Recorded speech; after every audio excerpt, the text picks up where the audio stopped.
അല്ല സർ, ഞാൻ ഡ്രസ്സൊന്നും എടുത്തിട്ടില്ലായിരുന്നു. ഇങ്ങനൊരു എക്സ്ക്യൂസ് താൻ പറയുമെന്ന് നേരത്തെ അറിയാവുന്നതുകൊണ്ട് അതിനൊരു പരിഹാരവും ഞാൻ കണ്ടിട്ടുണ്ട്. ഇന്ന് രാത്രിയിലേക്കുള്ള വസ്ത്രാലങ്കാരത്തിന് തനിക്കൊരു ബർബഡൻ ടീഷർട്ടും പോരെ? അതും അതിൽ കൂടുതലും ഞാൻ വാങ്ങിയിട്ടുണ്ട്. എല്ലാം കാറിലിരിപ്പുണ്ട്. മക്കളെ, അതാ ബാക്ക് സൈഡിൽ ഇരിപ്പുണ്ട്, ഇങ്ങടുത്തെ. അപ്പോ ഇന്നെ സ്റ്റേ ചെയ്യിക്കാൻ സർ വെൽ പ്ലാൻഡ് ആയിരുന്നു അല്ലേ? അതെയല്ലോ, അതാണ് നമ്മുടെ സർപ്രൈസ് നമ്പർ 3. അപ്പൊ കൂടെയുണ്ടെങ്കിൽ രാത്രിയിലെ കേസിന്റെ കാര്യമൊക്കെ നമുക്ക് ഡീറ്റെയിൽ ആയിട്ടൊന്ന് ഡിസ്കസ് ചെയ്യാലോ.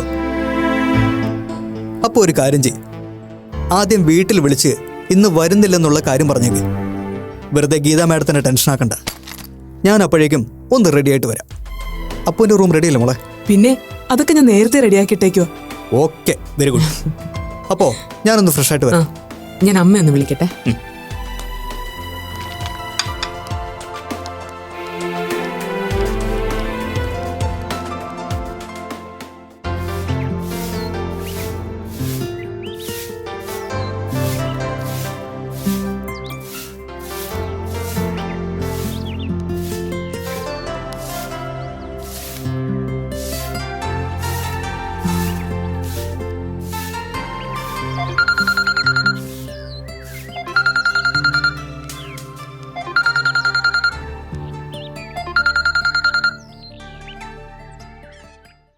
ഹലോ അപ്പു. അമ്മ, ഞാനിവിടെ നന്ദൻ സാറിന്റെ വീട്ടിലാ. നന്ദന്റെ വീട്ടിലോ? അതെന്താ നീ നന്ദന്റെ വീട്ടില്? അവിടെ എന്തെങ്കിലും വിശേഷമുണ്ടോ? ഇല്ലമ്മേ, അങ്ങനെയൊന്നുമില്ല. സാർ എന്നെ ഇന്ന് വീട്ടിലോട്ട് ക്ഷണിച്ചപ്പോ ഞാൻ വെറുതെ കൂടെ പോന്നേ ഉള്ളൂ. എവിടെയാ നന്ദന്റെ വീട്? സിറ്റിന്ന് കുറച്ച് ദൂരെയാ. എക്സാക്ട് സ്ഥലപ്പേരൊന്നും അറിയില്ല. ഇവിടെ നെയ്യാർ ഡാമിനടുത്തുള്ളൊരു സ്ഥലമാണ്. നല്ല ദൂരമുണ്ടല്ലോ. നീ ഇനി എപ്പോഴാ അവിടെ നിന്ന് ഇറങ്ങുക? ഇനി എത്തുമ്പോൾ ലേറ്റ് ആവില്ലേ? ആ, അത് പറയാനാ ഞാനിപ്പോ വിളിച്ചത്. ഞാനിന്ന് വീട്ടിലോട്ട് വരുന്നില്ല. ഇന്നിവിടെയാ സ്റ്റേ ചെയ്യുന്നത്. അവിടെ സ്റ്റേ ചെയ്യുന്നോ? അതെന്താ അങ്ങനെ? പ്രത്യേകിച്ച് എന്തെങ്കിലും കാര്യമുണ്ടോ? ഇല്ലമ്മേ, പ്രത്യേകിച്ച് കാര്യമൊന്നുമില്ല. നാളെ നന്ദൻ സാറും ടൗണിലേക്കുണ്ടല്ലോ, അപ്പൊ പിന്നെ ഒരുമിച്ച് പോകാന്ന് പറഞ്ഞു. അവിടെ നന്ദന്റെ വീട്ടിൽ ആരൊക്കെയുണ്ട്? ഇവിടെ നന്ദൻ സാറും സിസ്റ്റർ മാത്രമേ ഉള്ളൂ. സിസ്റ്റർ എന്ന് പറയുമ്പോ നന്ദന്റെ ചേച്ചിയാണോ? അല്ലമ്മേ, അനിയത്തിയാ, ആതിര. എന്റെ പ്രായം ആതിരയ്ക്ക്. ഞാൻ വരുമ്പോ അമ്മയുടെ ഒരു സർപ്രൈസ് കാര്യം പറയുന്നുണ്ട്. സർപ്രൈസോ? എന്താ അപ്പു? ഹേയ്, ഒന്നുമില്ല.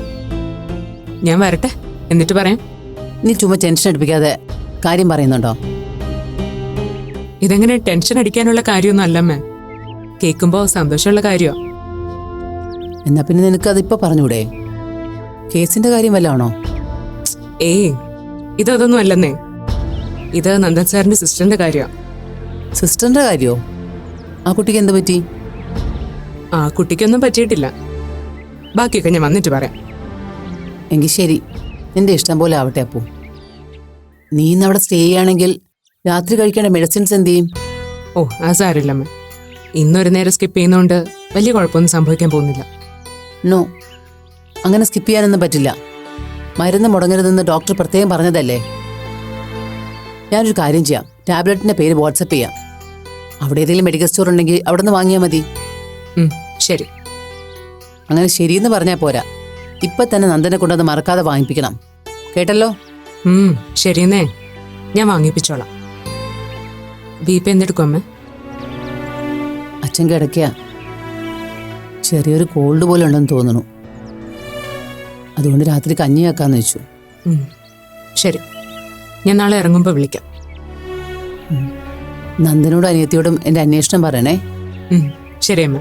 ശരി.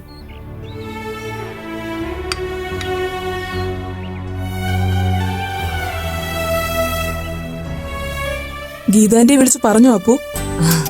അല്ല, അമ്മയുടെ പേരൊക്കെ തനിക്കറിയോ? അമ്മയുടെ മാത്രമല്ല, അച്ഛന്റെയും. വക്കീലിനറിയാവുന്ന ഡീറ്റെയിൽസ് ഒക്കെ ഇവിടെ വന്ന് എന്നോട് ഷെയർ ചെയ്യാറുണ്ട്. അപ്പുനെ ഏട്ടന് വലിയ കാര്യമാ. സാറിന് ഇങ്ങനൊരു സിസ്റ്റർ ഉണ്ടെന്നുള്ള കാര്യം സാർ ഒരിക്കലും എന്നോട് പറഞ്ഞിരുന്നില്ല. അപ്പോ വെറുതെ അല്ല നന്ദൻ സാറ് നമ്മുടെ കമ്മ്യൂണിറ്റിയുടെ വെൽഫെയറിന് വേണ്ടി പ്രവർത്തിക്കുന്നത്. അഡ്വക്കേറ്റ് നന്ദകുമാർ എന്ന ആക്ടിവിസ്റ്റിന് യഥാർത്ഥ പ്രചോദനം ആതിരയാണല്ലോ. ആയിരിക്കാം. ചിലപ്പോ ഞാനും കാരണമായിരിക്കാം. പക്ഷെ എന്റെ കാര്യത്തില് ഇങ്ങനെ സംഭവിച്ചില്ലായിരുന്നെങ്കിൽ കൂടി നന്ദേട്ടൻ ഇതുപോലുള്ള ചാരിറ്റി പ്രവർത്തനങ്ങളിൽ ഇൻവോൾവ് ആവുമായിരുന്നു. ചെറുപ്പം മുതൽ ചേട്ടൻ അങ്ങനെ ഒരു മനസ്സായിരുന്നു. ഒരു സർപ്രൈസ് ഉണ്ടെന്ന് പറഞ്ഞ നന്ദൻ സാർ കൂടെ വിളിച്ചപ്പോ അത് ഇങ്ങനെ ഒരു വരവിന് വേണ്ടിയായിരിക്കും എന്ന് കരുതിയില്ല. ഏതായാലും ആതിരെ കാണാനും പരിചയപ്പെടാനും കഴിഞ്ഞതിൽ ഒരുപാട് സന്തോഷമുണ്ട്. എനിക്കും അപ്പുനെ കാണണമെന്നും പരിചയപ്പെടണമെന്നും ആഗ്രഹം ഉണ്ടായിരുന്നു. ഒരിക്കൽ ഞാനത് ചേട്ടനോട് സൂചിപ്പിച്ചതാ. ചേട്ടനത് കാര്യമായിട്ട് എടുത്തില്ലെന്നാ ഞാൻ കരുതിയത്. അത് ശരി. അനിയത്തിയുടെ ആ ആഗ്രഹം സാധിച്ചു തരാൻ വേണ്ടിയിട്ടാ എന്നെ ഇങ്ങോട്ട് കൊണ്ടുവന്നത് അല്ലേ? അതുകൊണ്ട് ബുദ്ധിമുട്ടായോ അപ്പുന്? ഏയ്, ഒരിക്കലുമില്ല. നന്ദൻ സാറിന്റെ ജീവിതത്തിന് ഇങ്ങനെ ഒരു വശം കൂടി ഉണ്ടെന്ന് അറിയാൻ കഴിഞ്ഞല്ലോ. പിന്നെ ഒരു പുതിയ ഫ്രണ്ടിനെ കിട്ടിയ സന്തോഷവും. അപ്പുവിന്റെ കൂട്ടുകാരി എന്തു പറയുന്നു? മാളുവിന്റെ കാര്യമാണോ ഉദ്ദേശിച്ചത്? അതും അറിയോ? ഞാൻ പറഞ്ഞല്ലോ, ഇയാളെ കുറിച്ച് ചേട്ടൻ എന്തൊക്കെ അറിയാവോ അതൊക്കെ എനിക്കും അറിയാം. മാളു സുഖായിരിക്കുന്നു. അപ്പുവിന് ആ കുട്ടിയെ ശരിക്കും ഇഷ്ടമായിരുന്നല്ലേ? അക്കാര്യം ചേട്ടൻ പറഞ്ഞതല്ല കേട്ടോ, ഞാൻ ഊഹിച്ചതാ. കുഞ്ഞിലേ മുതലേ നിങ്ങൾ കൂട്ടുകാരായിരുന്നില്ലേ? അപ്പുവിന്റെ കാര്യം ആദ്യം പറഞ്ഞതും ആ കുട്ടിയോടായിരുന്നല്ലേ? അപ്പവും മാളുവും ഒരു പഴയ കഥ. മാളു ഇപ്പൊ അത് മറന്നു കഴിഞ്ഞു. ഞാനും അത് മറക്കാൻ ആഗ്രഹിക്കുന്നു. ശരിക്കും സങ്കടമുണ്ടല്ലേ? മറ്റുള്ളവരെ കുറിച്ച് ഓർത്ത് സങ്കടപ്പെടാൻ തോന്നുന്നത് നല്ല കാര്യമല്ലേ? ആതിര ഡാൻസ് ടീച്ചറാ അല്ലേ? അയ്യോ, അങ്ങനെ ടീച്ചറിനൊന്നും വിളിക്കല്ലേ. അതിനു വേണ്ടി ഒന്നും അറിയില്ല എനിക്ക്. 10ാം ക്ലാസ് വരെ ഡാൻസും പാട്ടും ചിത്രവരയൊക്കെ പഠിച്ചിരുന്നു. നൃത്തം എനിക്ക് ജീവനായിരുന്നു. പിന്നെന്താ തുടർന്ന് പഠിക്കാത്ത? ആ സമയത്തായിരുന്നു ഞാൻ. ആതിരയുടെ പേരെന്തായിരുന്നു? ആകാശ്. കമ്മൗട്ട് ആയപ്പോ വീട്ടുകാർ സപ്പോർട്ടായിരുന്നില്ലേ? സോറി, ഞാൻ വേദനിപ്പിച്ചോ? I'm really sorry Athira. ഏയ് സാരമില്ല. പെട്ടെന്ന് പഴയ കാര്യങ്ങളൊക്കെ മനസ്സിലൊരു മിന്നായം പോലെ തെളിഞ്ഞു പോയി. അതുകൊണ്ടാ. സാരമില്ല. ആകാശ് കുമാർ ആതിര ആയതിന് 2 ജീവൻ ബലി കൊടുക്കേണ്ടി വന്നു. ഞങ്ങളുടെ അച്ഛൻ്റെയും അമ്മയുടെ. ഞാനിപ്പോ അതേക്കുറിച്ചൊന്നും ഓർക്കാറില്ല. ഓർക്കാനുള്ള അവസരം ചേട്ടൻ തരാറില്ല എന്നതാ സത്യം. സോറി. സാരമില്ല അപ്പോ. നമ്മൾ തമ്മില് അങ്ങനെ ഒരു ക്ഷമാപണത്തിന്റെ കാര്യമൊന്നുമില്ല. അപ്പുന് വാങ്ങിയ ഡ്രസ്സൊക്കെ ബെഡിൽ വെച്ചിട്ടുണ്ട് കേട്ടോ. ആ, കുളിച്ചിട്ട് വന്നോളൂ. രാത്രിയിലത്തേക്ക് എന്താ വേണ്ടെന്ന് പറഞ്ഞില്ലല്ലോ. അപ്പൊ നോൺ വെജ് കഴിക്കില്ലേ? എല്ലാം കഴിക്കും. പക്ഷെ എനിക്ക് വേണ്ടി സ്പെഷ്യൽ ഒന്നും ഉണ്ടാക്കണ്ട കേട്ടോ. വക്കീൽ സാറിന്റെ കഞ്ഞിയും പയറും ചമ്മന്തിയിലും ഞാൻ ഹാപ്പിയാ. വാ, മുറി കാണിച്ചു തരാം.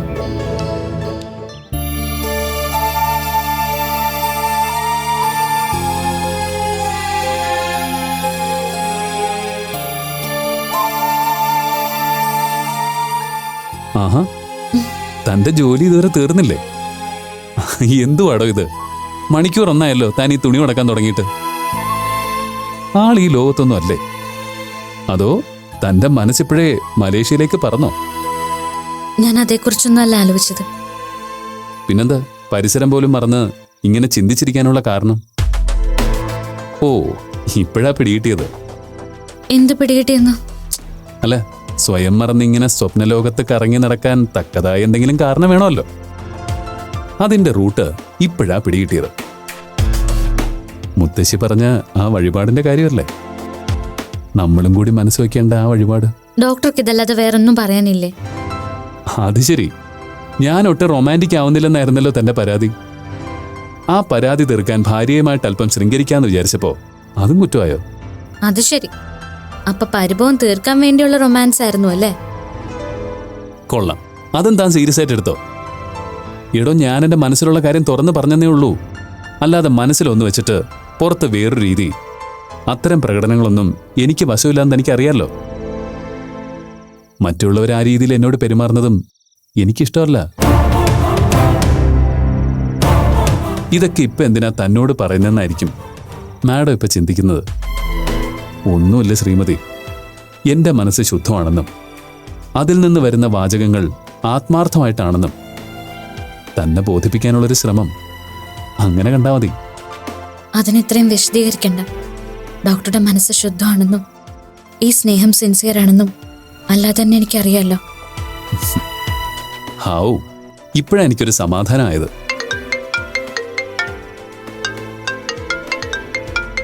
എന്റെ സീനിയറാ ഡോക്ടർ അനിൽ. ഷെഡ്യൂൾ റീഅറേഞ്ച് ചെയ്ത കാര്യം പറയാനാവും. ഒരു മിനിറ്റ്. Hello doctor. ഈശ്വര, എന്റെ മനസ്സിൽ എന്താണെന്ന് എങ്ങനെ ഞാൻ ഡോക്ടറോട് പറയുന്നത്? ഡോക്ടറോട് ഞാനത് തുറന്നു പറഞ്ഞാൽ എന്നെക്കുറിച്ച് എന്തായിരിക്കും വിചാരിക്കുക?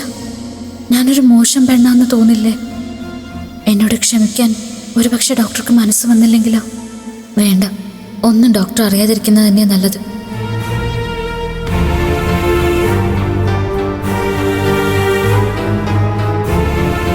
എന്താടോ തന്റെ പ്രശ്നം?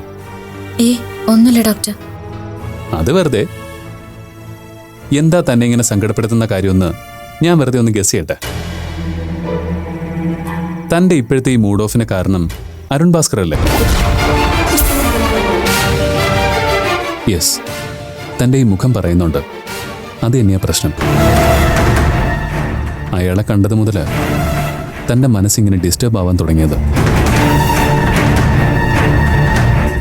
എന്താ ശരിയല്ലേ? എടോ, വളരെ ആക്സിഡന്റിലായി അയാളെ വഴിയിൽ വെച്ചൊന്ന് കണ്ടെന്ന് കരുതി എന്താ പ്രശ്നം? ആ കൂടിക്കാഴ്ചയെ പറ്റി താനിങ്ങനെ കൂടുതൽ ബോധേഡാവുന്ന എന്തിനാ? എന്തിനാണെന്ന് എനിക്കും അറിയില്ല ഡോക്ടർ. അയാളെ കണ്ടിടം മുതൽ എനിക്ക് ആകെ ഒരു പേടിയോ പരിഭ്രമമോ, എന്താ പറയേണ്ടതെന്ന് എനിക്കറിയില്ല. സാരമില്ല. അത് തന്റെ മനസ്സിൽ അയാളെ തന്നെ പ്രപ്പോസ് ചെയ്ത ആളാണെന്നും അയാളുമായിട്ടുള്ള എൻഗേജ്മെന്റ് ഫിക്സ് ചെയ്തായിരുന്നു എന്നൊക്കെയുള്ള തോന്നലിങ്ങനെ കിടക്കുന്നുണ്ട്. ആ തോന്നൽ മനസ്സിൽ നിന്ന് മാറ്റി അരുണിനെ തന്റെ വെറും ഒരു ക്ലാസ്മേറ്റായി മാത്രം കണ്ടു നോക്ക്. 40 or 50 പേര് ഒരുമിച്ചിരുന്ന് പഠിച്ച ക്ലാസ്സിലെ ആരോ ഒരാൾ. അങ്ങനെ അയാളെ കാണാൻ ശ്രമിച്ച തന്റെ ഈ പ്രശ്നമൊക്കെ അവിടെ അവസാനിക്കും കേട്ടോ. അയ്യേ, എന്താടോ ഇത്? താൻ ഇത്ര സില്ലി ആയിപ്പോയല്ലോ. പോട്ടെ, താനത് വിട്ടേക്ക്. ഞാനല്ലേ പറയുന്നത്. റിലാക്സ്.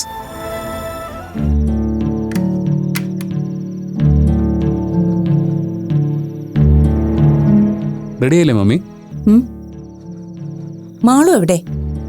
നീ അവളെ വിളിച്ചില്ല ജോബിൻ? മാളുവിന് ഫുഡ് വേണ്ടെന്ന് പറഞ്ഞു. അതെന്താ, അവൾ പുറത്തുനിന്ന് വല്ലതും കഴിച്ചോ? ഇല്ല, വൈകിട്ട് സ്നാക്സ് കഴിച്ചിരുന്നു. അത്രയല്ലേ ഉള്ളൂ? പിന്നെ രാത്രി പട്ടിണി കിടക്കാനാണോ ഉദ്ദേശം? ആള് നേരത്തെ കിടക്കാനുള്ള ശ്രമത്തില് തലവേദനിക്കുന്നു. ഒന്നുമല്ല, അവൾ എന്നോട് പിണങ്ങിയിട്ട് തന്നെയാ ഒന്നും കഴിക്കാതെ കിടക്കുന്നത്. മമ്മിയോട് പിണങ്ങിട്ടോ? അതിനുള്ള സാധ്യതയൊന്നും ഞാൻ കാണുന്നില്ല. നിങ്ങൾ ഒരുപാട് നിർബന്ധിച്ചിട്ടും മാളുവിന്റെ വീട്ടിൽ തങ്ങാന്ന് ഞാൻ ഉറപ്പ് പറഞ്ഞില്ലല്ലോ. അതിന്റെ ഒരു പിണക്കം അവൾക്ക് കാണുമായിരിക്കും. പിണക്കൊന്നുമില്ല. എന്നാലും മമ്മി അത് കേൾക്കാൻ തയ്യാറല്ലല്ലോ എന്നൊരു വിഷമം അവൾക്കുണ്ട്.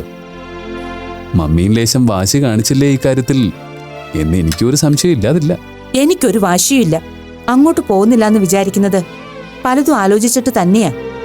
ഒപ്പം തങ്ങാൻ ക്ഷണിക്കുന്നത് അവരുടെ മാന്യത. മറ്റുള്ളവർക്ക് ബുദ്ധിമുട്ടാകാതിരിക്കുക എന്നുള്ളത് നമ്മുടെ മാന്യത. ഒരാവശ്യം വന്നാൽ വിളിക്കുകയോ ചെല്ലുകയോ ചെയ്യുന്നത് പോലെ അല്ലല്ലോ ഇത്.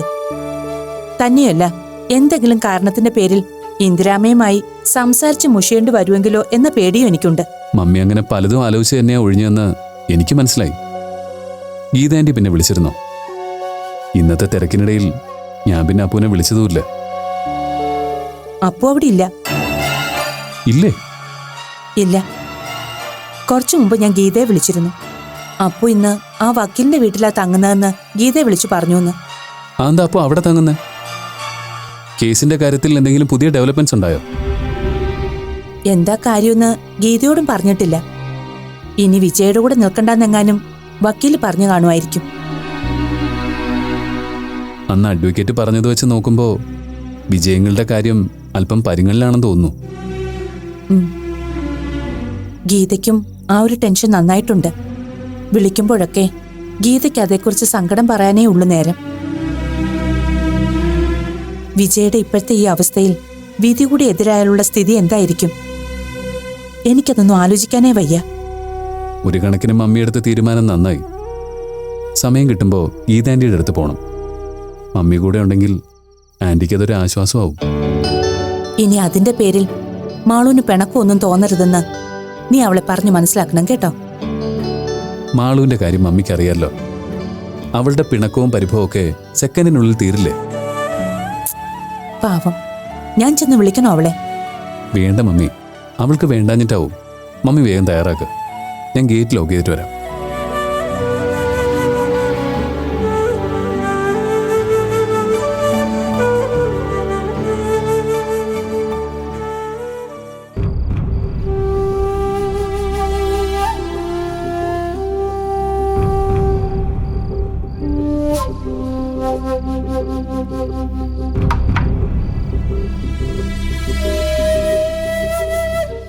ഞാനൊരു കാര്യം ചോദിക്കാൻ മറന്നു.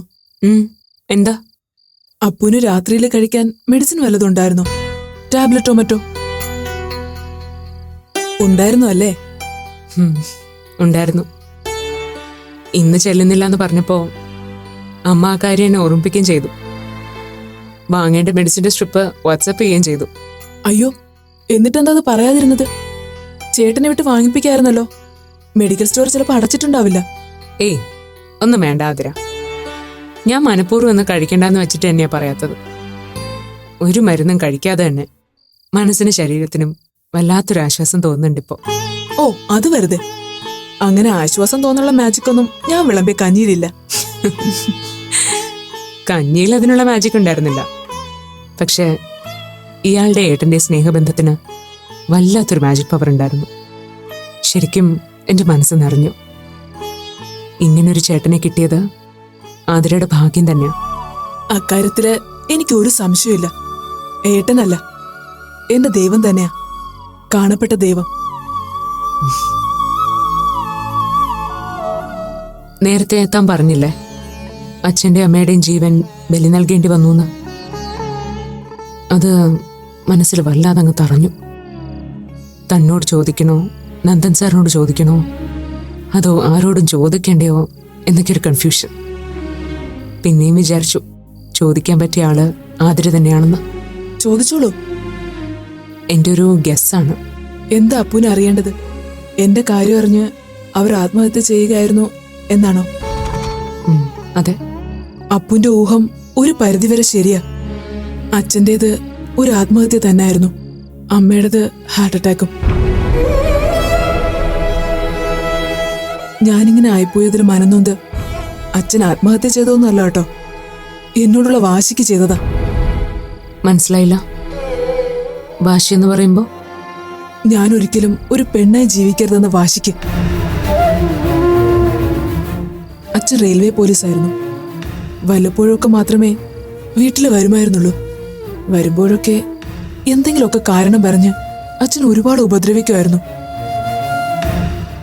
അമ്മ ഒരു പാവം. അച്ഛന് പേടിയായിരുന്നു, എന്നാ ഭയങ്കര സ്നേഹവും. അച്ഛൻ എന്തു പറഞ്ഞാലും ഒരു മറുവാക്കുപോലും പറയാതെ അനുസരിക്കുന്നൊരു സാധു. ആതിര SSLCക്ക് പഠിക്കുമ്പോഴല്ലേ ആദ്യമായിട്ട് ഇത് വീട്ടിൽ പറയുന്നത്? ആ, പരീക്ഷ കഴിഞ്ഞിട്ട്. എന്റെ ഡാൻസ് ടീച്ചറിനോടായിരുന്നു ഞാനിത് ആദ്യം പറഞ്ഞത്. ടീച്ചർ വിവരം അമ്മയെ അറിയിച്ചു. പിന്നെ നെഞ്ചത്തടിയായി നിലവിളിയായി. ചേട്ടനെന്ന് LLBക്ക് പഠിക്കോ? ചേട്ടനെ വിളിച്ചു വരുത്തി അമ്മ കാര്യം പറഞ്ഞു. ചേട്ടൻ എന്നെ അറിയാവുന്ന രീതിയിലൊക്കെ ഉപദേശിച്ചു, കൗൺസിൽ ചെയ്തു. പക്ഷെ ഒരാഴ്ചയ്ക്കുള്ളിൽ ചേട്ടന് മനസ്സിലായി എന്നിലെ പെണ്ണ് പിഴുതെറിയാൻ പറ്റാത്ത രീതിയിൽ ആഴത്തിൽ വേരുറച്ചു പോയെന്ന്. അന്നു മുതൽ ചേട്ടൻ ഉപദേശിക്കലും നിർബന്ധിക്കലും നിർത്തി. അധികം ആരോടും പറയാത്ത രഹസ്യമായി ചേട്ടൻ ഈ വിവരം മനസ്സിൽ കൊണ്ടു നടന്നു. ആതിരയുടെ അച്ഛൻ ഇതറിയുന്നത്? അധികം വൈകാതെ തന്നെ വിവരം അച്ഛന്റെ ചെവിയിലും എത്തി. ഒരു സന്ധ്യയ്ക്ക് മൂക്കറ്റം കുടിച്ച് വീട്ടിൽ കയറി വന്നു. പതിവില്ലാത്ത വിധം എന്നോട് ഭയങ്കര സ്നേഹമായിരുന്നു. പിന്നെയാണ് രംഗം മാറിയത്.